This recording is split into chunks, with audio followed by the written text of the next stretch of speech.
Assalamualaikum warahmatullahi wabarakatuh. Perkenalkan, nama saya Hendrianto.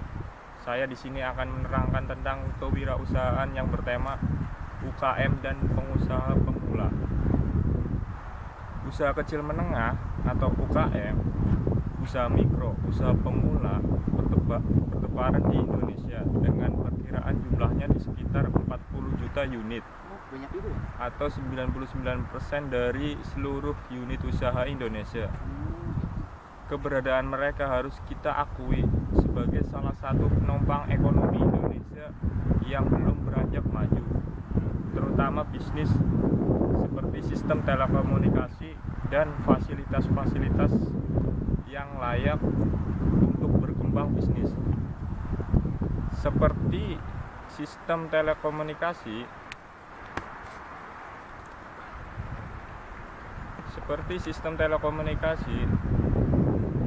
informasi, sarana pendidik listrik, transportasi, pelabuhan, bank, dan lain-lain. Dari 40 juta unit UKM, 43% pelakunya adalah perempuan. Jadi dalam bisnis tidak ada itu isu gender, nggak ada cowok, nggak ada cewek lah, Sama rata.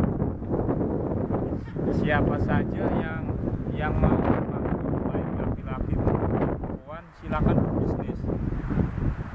Tenaga kerja yang diserap oleh ektor UKM lebih 20 juta orang. UKM dan pengusaha pemula atau PP antara lain meliputi usaha dagang, retail seperti toko, warung, minimarket, industri kecil menengah. Contohnya itu pertanian dari mulai bercocok tanam, penanganan pasca panen, dan pemasarannya. Tradisional. Yang ketiga, usaha hotel atau penginapan bertaraf, misalnya Hotel Melati, Hotel Puyuh di sini ada Cikarang. Pariwisata. Yang keempat, peternakan dan perikanan. Yang kelima, cetakan atau yang keenam, perkebunan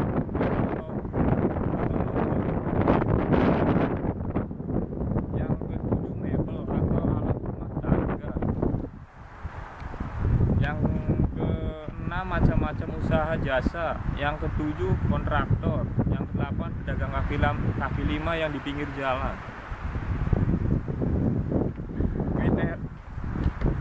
Kriteria usaha kecil secara formal didefinisikan di dalam Undang-Undang Nomor 9 Tahun 95 dalam pasal 5 sebagai berikut. Nomor 1. Memiliki kekayaan bersih paling banyak 200 juta, tidak termasuk tanah dan bangunan tempat usaha, memiliki hasil penjualan tahunan paling banyak 1 miliar. Sama. Yang ketiga, milik warga negara Indonesia. Yang keempat, berdiri sendiri, bukan merupakan alat pengusaha atau cabang perusahaan yang dikuasai atau baik langsung maupun tidak langsung usaha. Yang kelima, berbentuk usaha orang persorangan, badan usahanya tidak berbadan hukum atau badan usaha yang berbadan hukum termasuk koperasi. Untuk usaha menengah belum ada kriteria yang pasti, hanya dicantumkan pasal 1/2 bahwa usaha menengah dan usaha besar kegiatan ekonominya mempunyai kriteria kekayaan bersih atau hasil penjualan tahunan lebih besar daripada kekayaan bersih dan penjualan tahunan usaha kecil.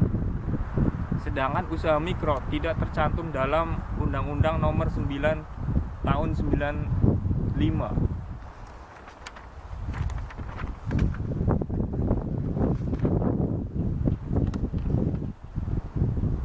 Data dari Kementerian Negara Koperasi, UKM menunjukkan 99,85% usaha yang ada di Indonesia berupa UMKM, usaha mikro kecil menengah. Jadi hanya 0,15%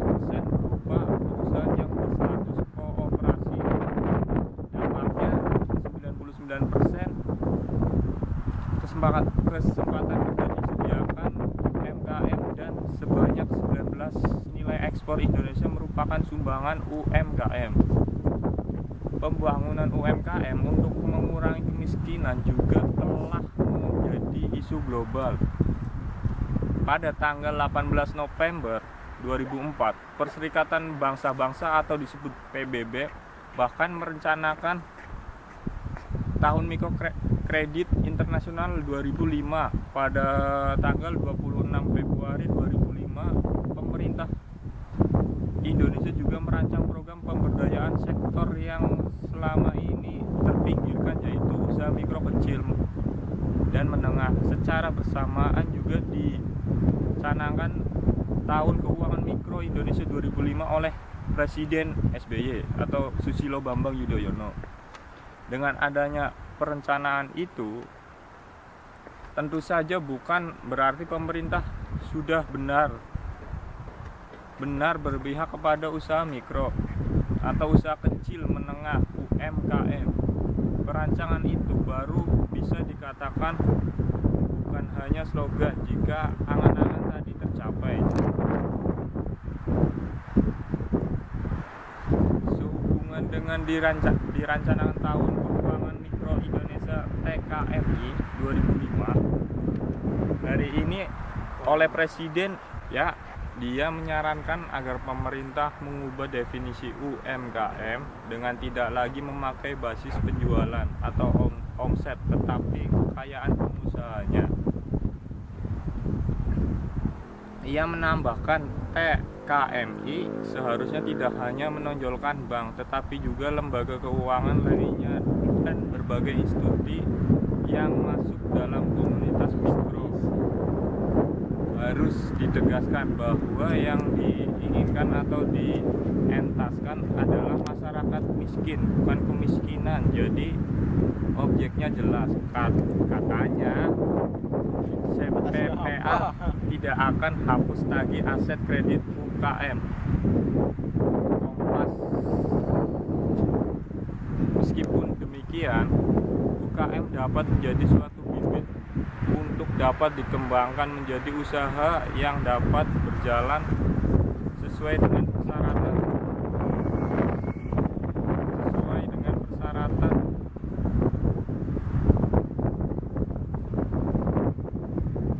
Meskipun demikian, UMKM dapat menjadi suatu bibit untuk dikembangkan menjadi usaha yang dapat berjalan sesuai dengan persyaratan usaha yang modern secara umum. Artinya, selain berbadan hukum, UKM kemudian dapat menata usaha sistem akuntansi, keuangannya, asetnya, pasarnya, proses produksinya. Meskipun tidak mungkin terwujud, ya, pemerintah telah mulai membuka kawasan industri. Hendak kawasan industri itu bukan hanya untuk industri besar, tetapi juga industri kecil. Pemerintah seharusnya membuka kawasan yang diperuntukkan untuk UKM. Kawasan ini seharusnya membuka kawasan industri yang diperuntukkan, memberikan fasilitas yang memadai, biaya yang bersubsidi, fasilitas yang disediakan yang harus dapat berupa listrik, gas, pengolahan limbah, proses jalan, dan perbankan. Dengan fasilitas yang disediakan, diharapkan UMKM dapat menjadi besar dan dapat lebih bersaing dengan usaha besar produksi impor. Selain fasilitas, masalah lainnya adalah banyak UKM yang masih bersifat perorangan dan belum berstatus badan hukum yang menyulitkan ketika akan berhubungan dengan pihak bank.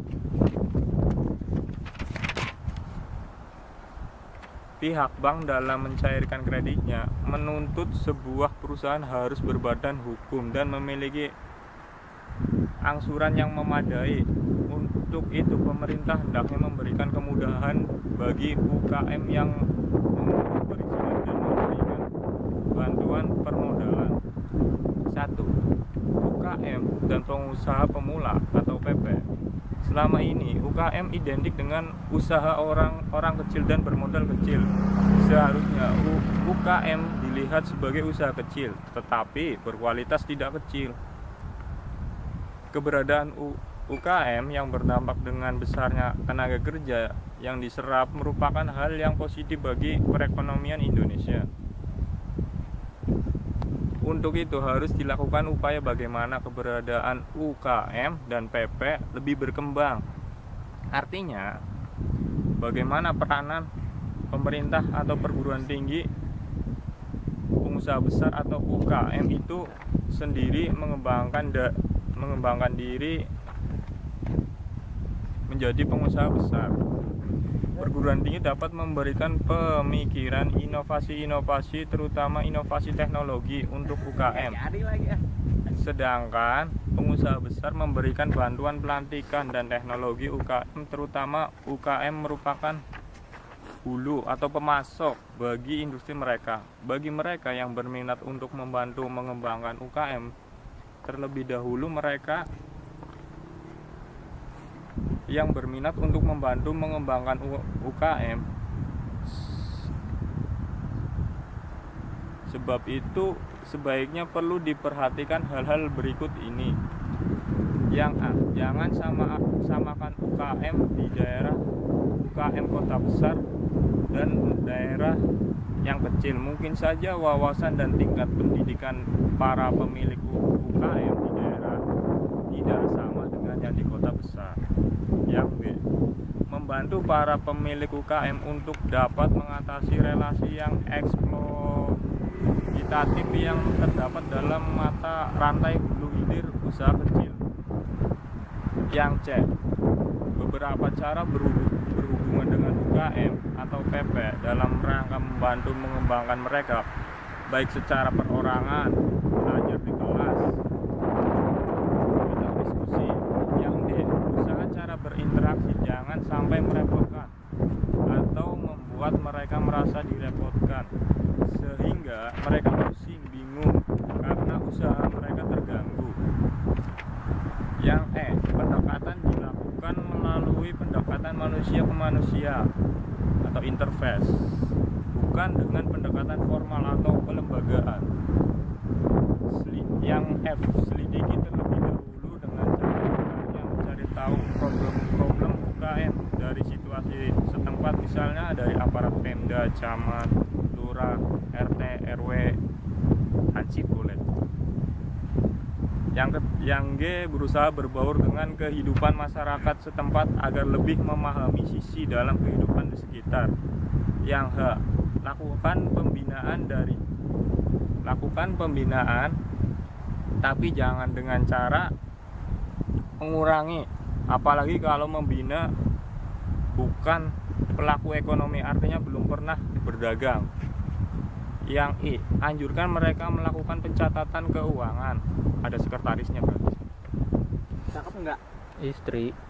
Ya istri sendiri lah. Yang J, berikan tekanan betapa pentingnya masalah bagaimana menentukan standar dan meningkatkannya.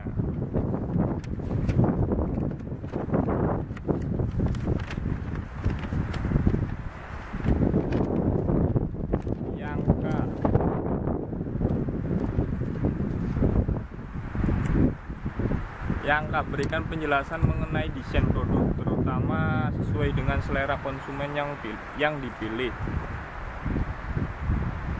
Yang L, berikan bantuan mencari pasar atau mendapat pasar.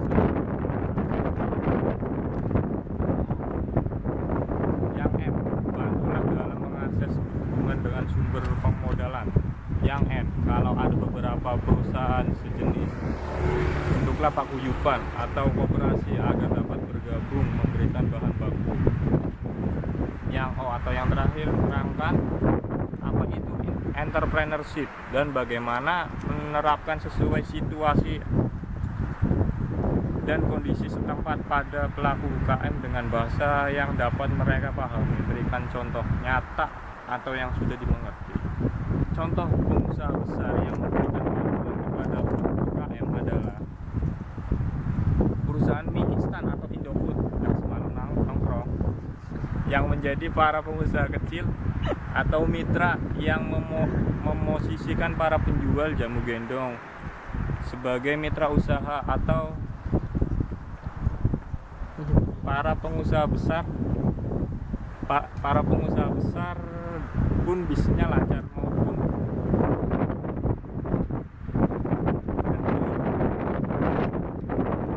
tentunya semua itu harus didasarkan pada kemitraan yang dilakukan dengan itikat baik, kejujuran semua pihak, atau dasar saling membutuhkan dan saling menguntungkan.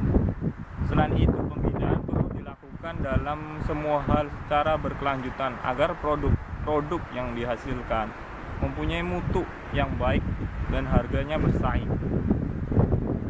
Bahwa para pelaku usaha mikro membutuhkan adanya modal, itu memang benar. Namun mereka tidak membutuhkan modal dari sistem perbankan. Mereka memang memenuhi kriteria perbankan dari sisi nilai modal yang dibutuhkan. Terlalu mahal. Terlalu mahal pula apabila itu harus ditangani dari perbankan. Dari studi yang secara real terjadi lapangan yang terlihat bahwa yang lebih dibutuhkan pengusaha mikro adalah pendamping atau istilah mereka yang bergerak di bidang usaha mikro umumnya tidak memiliki jiwa entrepreneur. Kehadiran pendamping pertama kewirausahaan itu paling tidak perlu dibangun jiwa kewirausahaan yang benar, di mana dalam perhitungan usahanya bukan hanya keberanian tanpa perhitungan, tetapi keberanian yang didukung pengadministrasian yang benar. Ya, memang tampak bahwa tingkat kegagalan dalam tahap awal atau usaha begitu tinggi. Namun dengan perbandingan yang benar, secara terurus, disuntikkan sistem manajemen yang benar, maka dari proses trial atau and error, akhirnya banyak juga yang berhasil. Yang kedua, sistem keuangan atau UKM. Sistem keuangan UKM merupakan salah satu sumber permasalahan yang menghambat kemajuan dan kemandirian UKM. UKM hendaknya diajak dan dilantik bagaimana membuat sistem keuangan yang baik, atau yang tidak, mereka sudah mengetahui bagaimana membuat jurnal keuangan. Kemungkinan problem keuangan itu antara lain, nomor satu, keuntungan pada umumnya dinamakan untung oleh para pelaku.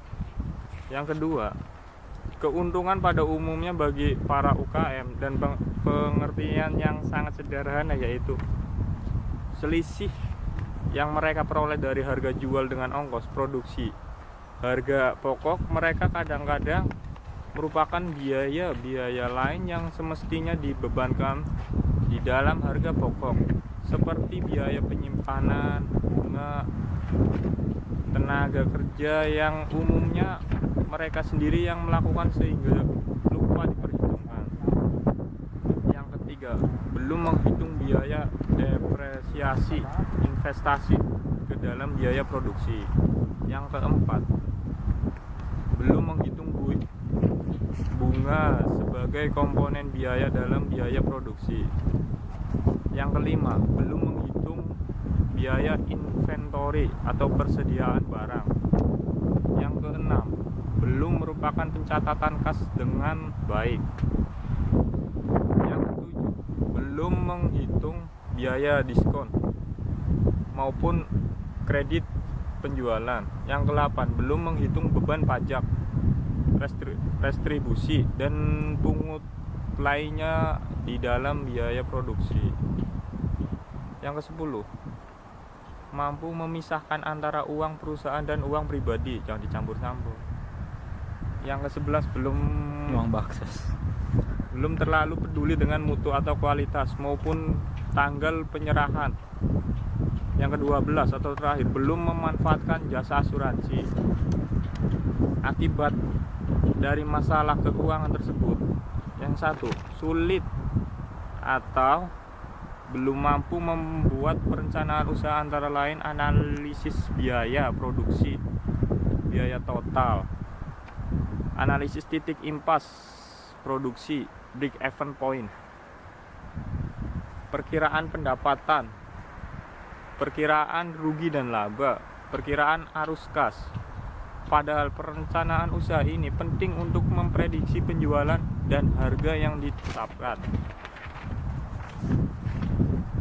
Yang kedua, sulit untuk mengembalikan pinjaman berupa bunga dan pokok ke bank sesuai dengan kewajiban dan jadwal pengembalian kredit karena tidak ada perencanaan usaha, anggaran keuangan, dan perencanaan arus kas.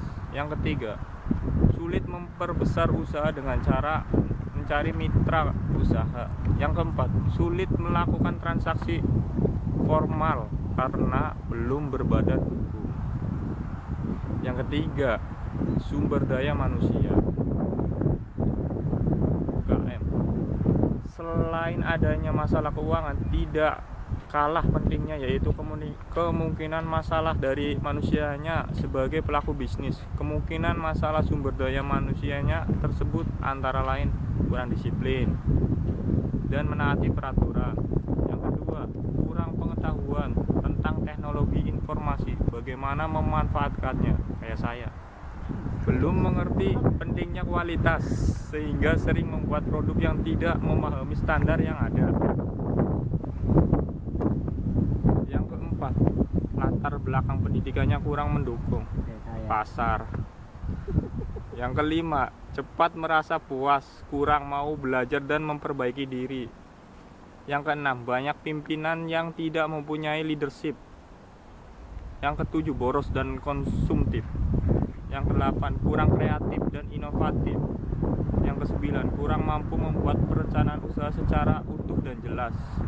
Yang kesepuluh, belum mengerti konsep perencanaan dan perencanaan produk.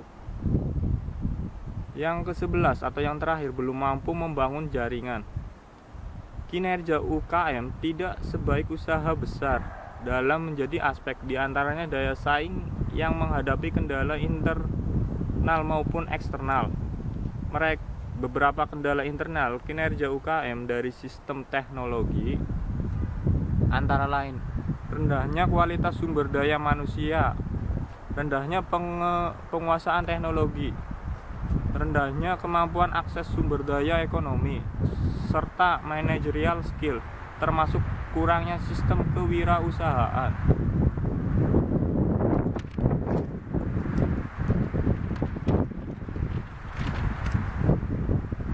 Yang keempat, modal pengembangan UKM dan pengusaha pemula. Upaya mengembangkan dan memajukan para pelaku UKM bisa dilakukan berbagai unsur yang ada di masyarakat, baik secara sendiri-sendiri ataupun dengan cara bekerja sama atau kelompok.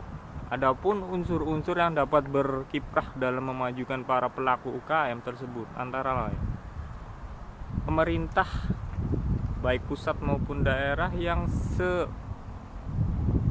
seyogianya mempunyai kepentingan dalam memajukan pelaku UKM, institusi pendidikan perguruan tinggi,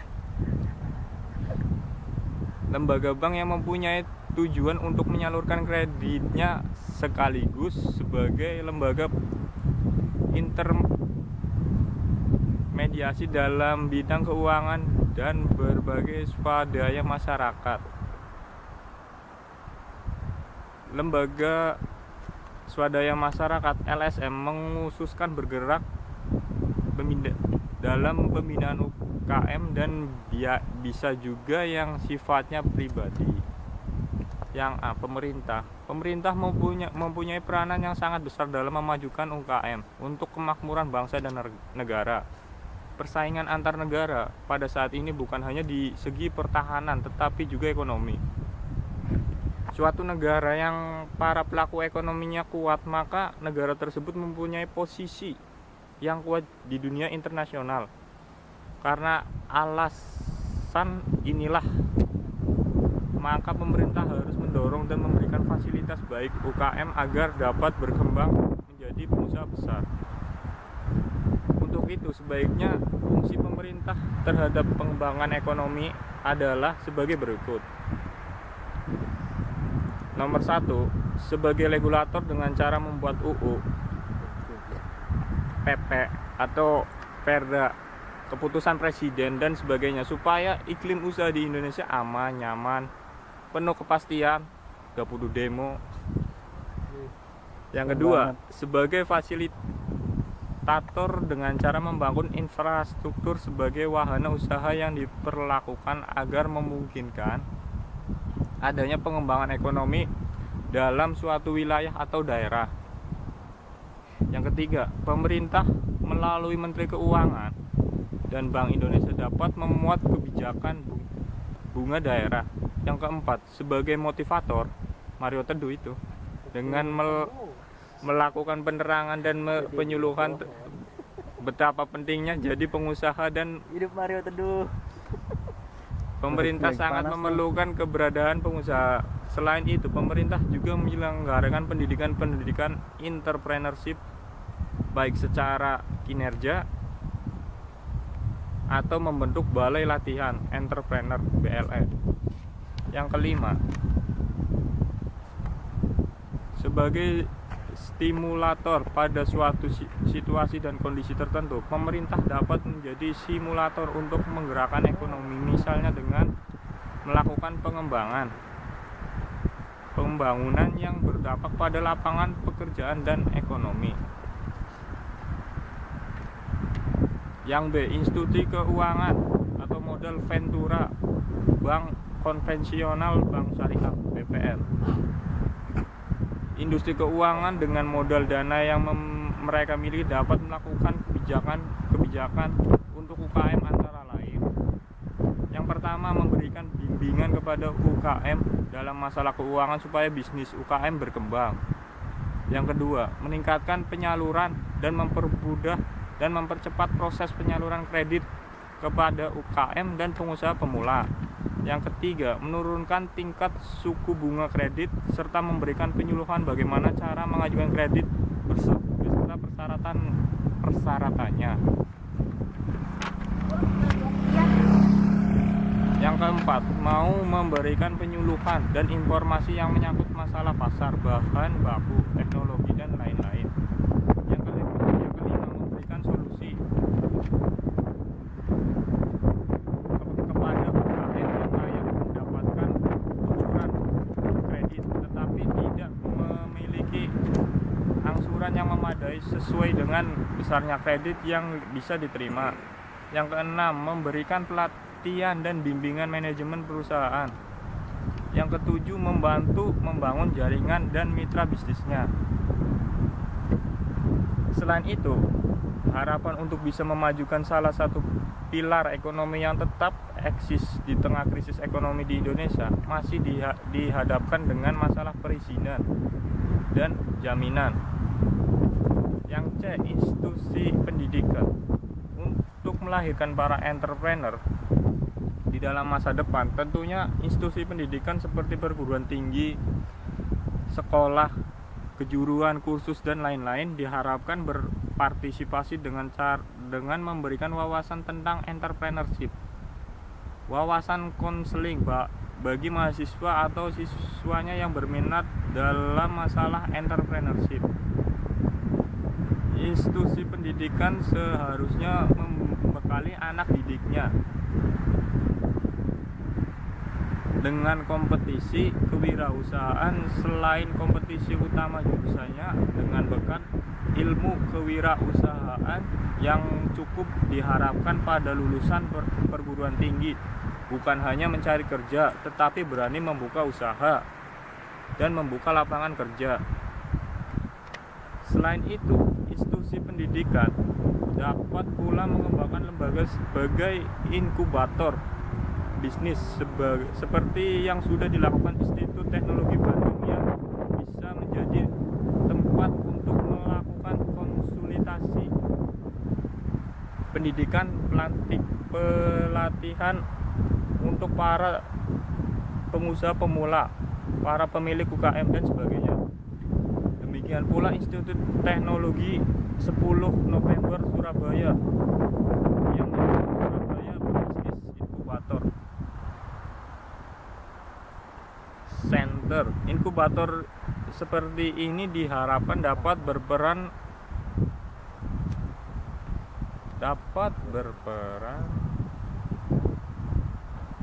Cut.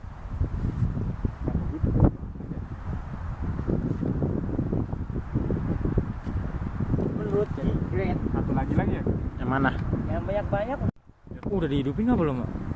apa? Belum, kira udah dihidupin. Tag terakhir. Insya Allah jadi yang terakhir ya. Innalillahi. Ya, Dek. Belum. Ih, katanya tag terakhir. Yuk. 3. Dah. 2, 3, 2. 1. Ya, Dek. Atau peran LSM, lembaga swadaya masyarakat. Kalau kita mendengar LSM, kebanyakan LSM dalam bidang kemanusiaan, politik, sosial, hukum, dan pemerhati kebijakan yang diambil pemerintah. Tetapi masih sedikit LSM yang bergerak dalam rangka memajukan ekonomi rakyat dan UKM.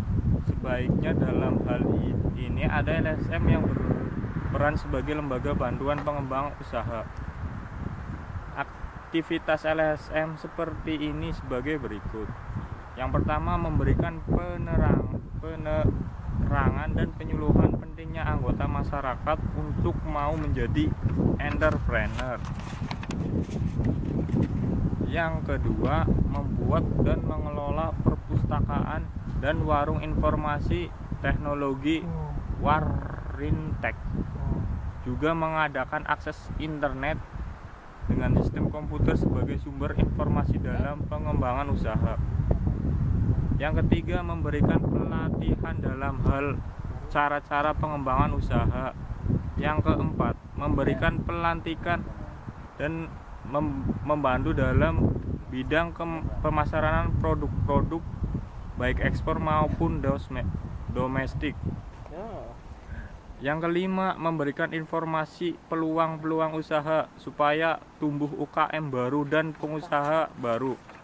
Yang keenam, membantu memberikan saran-saran dan pengolahan UKM secara berjalan baik teknis maupun non-teknis. Yang ketujuh, menjadi koordinator dalam promosi pameran secara bersama-sama oleh beberapa UKM. Yang 8, untuk usaha-usaha sejenis pada UKM dibantu untuk dapat bergabung dengan membentuk dan mengembangkan koperasi yang sehat. Yang kesembilan, membantu para pemilik UKM bila ada perlakuan dalam pemerintah aparat yang dapat menghambat kemajuan usaha. Yang ke-10, memberikan penerapan meyakinan dan juga mencari solusi agar para pemilik UKM jangan terjebak dalam terjelit lintah darat atau rentenir kayak bapaknya Rusdi. Yang ke-11, yang ke-11 membantu UKM dalam pemasaran produksinya supaya tidak dipermainkan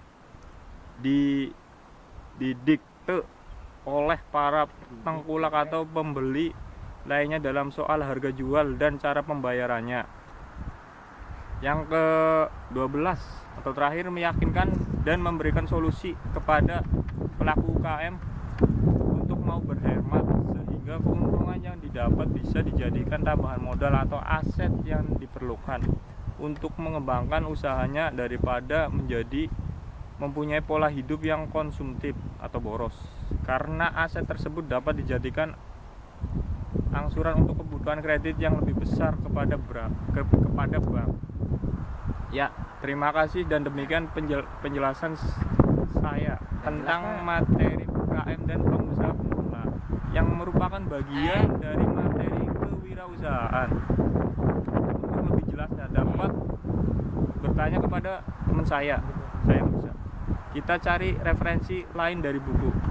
Ya, terima kasih. Waalaikumsalam warahmatullahi wabarakatuh. Bohong banget.